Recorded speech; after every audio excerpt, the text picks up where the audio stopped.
Selamat pagi, siang, sore, malam, Bu Digati dan teman-teman semuanya.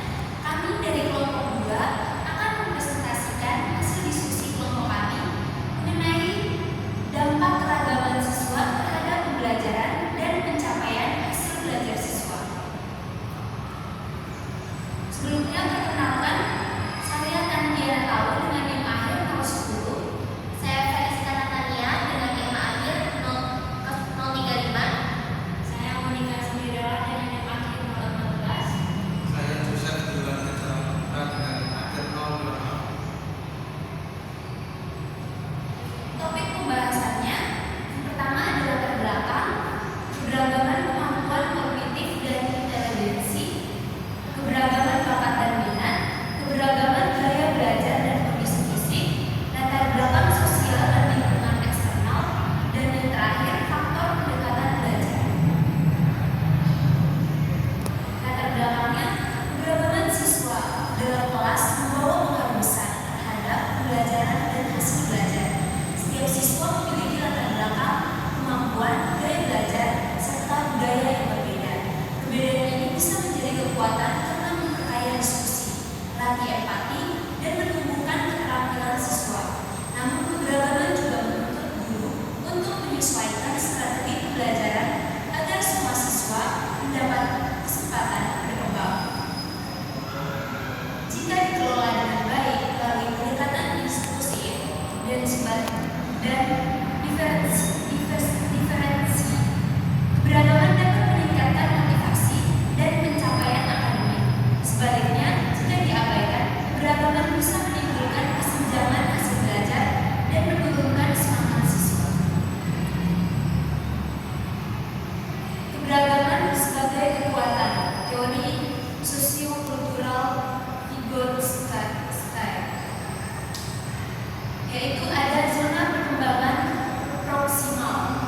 Keberagaman kemampuan intelektual di dalam kelas bukanlah sebuah hambatan, melainkan asas utama untuk menciptakan ZPD. ZPD merupakan jarak antara apa yang bisa dilakukan siswa sendiri dan apa yang bisa mereka lakukan dengan bantuan. Yang berikutnya, tutor sebaya atau peer tutoring, yaitu siswa yang lebih cepat paham dapat menjadi jembatan kognitif bagi teman sebayanya. Penjelasan dari teman sebaya seringkali lebih mudah dicerna daripada bahasa institusional guru. Yang ketiga, dampak hasil belajar, yaitu interaksi kelompok yang beragam secara kognitif akan melatih kemampuan komunikasi matematis dan penalaran logis yang tidak bisa didapatkan jika siswa hanya belajar secara individu. Selanjutnya, mesin utama keragaman kemampuan kognitif dan inteligensi. Mesin utama dalam psikologi belajar, inteligensi atau IQ bukan sekedar angka, melainkan faktor psikologis yang menentukan seberapa cepat dan seberapa dalam seorang siswa dapat menangkap informasi. Yang pertama, inteligensi sebagai pembeda kualitas. Dalam sebuah kelas,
dasar seperti kenalan logis atau daya ingat.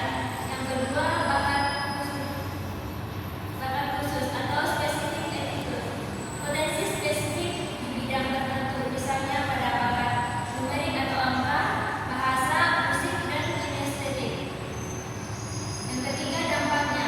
Nah, jika seseorang siswa memiliki bakat numerik yang tinggi, tetapi dipaksa fokus hanya pada hafalan sastra, performanya akademiknya mungkin akan menurun, bukan karena dia bodoh, melainkan karena ada mismatch atau ketidakcocokan antara potensi dan stimulasinya. Yang kedua, minat atau dorongan perhatian. Minat adalah kecenderungan jiwa yang tetap memperhatikan dan mengenang beberapa aktivitas atau objek. Yang pertama ada fungsi fokus, di mana minat bertindak sebagai filter, dan siswa yang berminat pada ekonomi akan secara otomatis memberikan perhatian lebih intens tanpa merasa terbebani. Yang kedua adalah kualitas hasil. Perhatian yang intens ini meningkatkan kualitas penyimpanan informasi di otak. Nah, hasil belajarnya jadi lebih mendalam karena siswa belajar dengan perasaan senang ataupun efektif positif. Yang ketiga, dampaknya pada pembelajaran atau deficit artery atau sindrom, di mana memaksakan siswa mengambil bidang yang tidak sesuai dengan bakatnya, dan ini akan merusak prestasi dari siswa tersebut. Yang pertama itu siswa akan merasa tidak kompeten. Yang kedua, terjadinya pengurasan energi kognitif karena siswa harus berusaha berkali-kali lipat lebih keras untuk mencapai standar rata-rata. Yang keempat, peran guru, yaitu sebagai pembangkit minat. Bakat mungkin bawaan, tapi minat bisa dibentuk oleh guru. Yang berperan sebagai pembangun sikap positif terhadap materi, yaitu membuat pembelajaran yang membosankan jadi relevan dengan kehidupan siswa. Yang kedua, menemukan pintu masuk yang sesuai dengan bakat siswa agar mereka tertarik pada materi pelajaran. Berikutnya ada keberagaman gaya belajar dan kondisi fisik. Yang pertama ada gaya belajar, bukan hanya visual auditory. Yang pertama itu ada public faces night di mana ada siswa yang sistem memori dan energinya itu memuncak di pagi hari. Namun ada yang baru atau panas di sore ataupun malam hari. Nah, perbedaan ini mempengaruhi kesiapan sistem memori dalam menyerap informasi di jam pembelajaran tertentu. Berikutnya itu ada deep phases surface approach atau pendekatan mendalam. Siswa itu berusaha memahami makna, mencari keterkaitan antara konsep dan kritis. Nah, hasil belajarnya akan biasa lebih lengkap. Yang kedua adalah surface approach atau pendekatan permukaan, yang dimana siswa akan cenderung hanya menghafal fakta untuk sekedar lulus ujian, dan hasil belajarnya itu akan biasanya cepat hilang setelah ujian selesai. Berikutnya ada kondisi fisik dan sensoris. Yang pertama, kondisi fisiologis adalah pintu pertama informasi masuk ke otak. Nah, jika pintu ini terhambat, maka proses kognitif selanjutnya juga akan terganggu atau tertinggal. Yang kedua adalah kesehatan indera, yang dimana penurunan daya dengar atau daya lihat bukan berarti siswa itu tidak mampu secara intelektual, tetapi mereka mengalami kesulitan dalam akuisisi data. Yang ketiga, dampaknya pada memori. Nah, jika informasi yang diterima dari mata atau telinga sudah kabur, maka data yang disimpan dalam memori jangka pendek maupun jangka panjang juga tidak akan akurat. Lalu yang kedua ada kondisi fisik dan sensoris. Nah,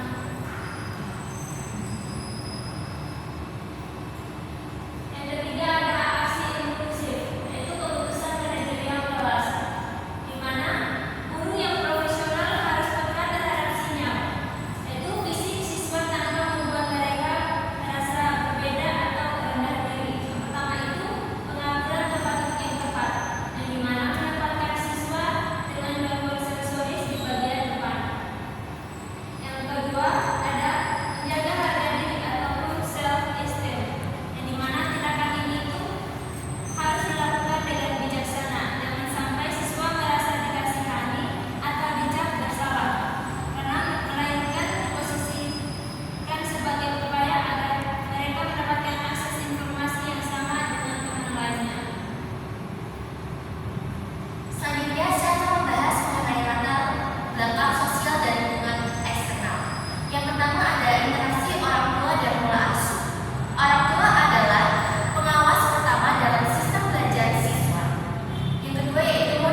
ketidakaturan di sekitarnya.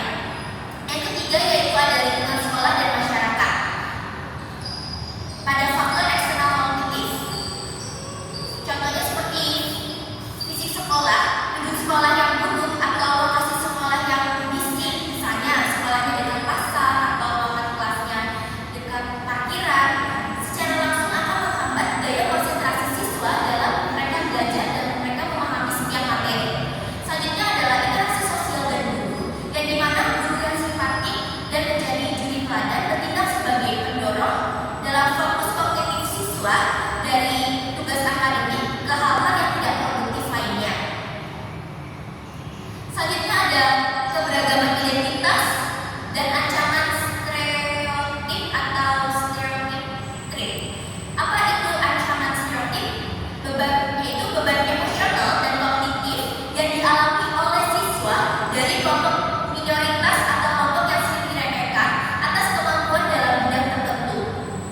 Dalam pembajakan kognitif, saat menghadapi ujian atau tugas yang sulit, siswa ini merasa kecemasan untuk tidak membenarkan stereotip negatif tentang bagaimana kelompoknya justru menyita kapasitas working memory di otak siswanya ini. Dan tanggapannya dari hasil belajar mereka sering sekali menurun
tangga budaya dan kelas tangguh.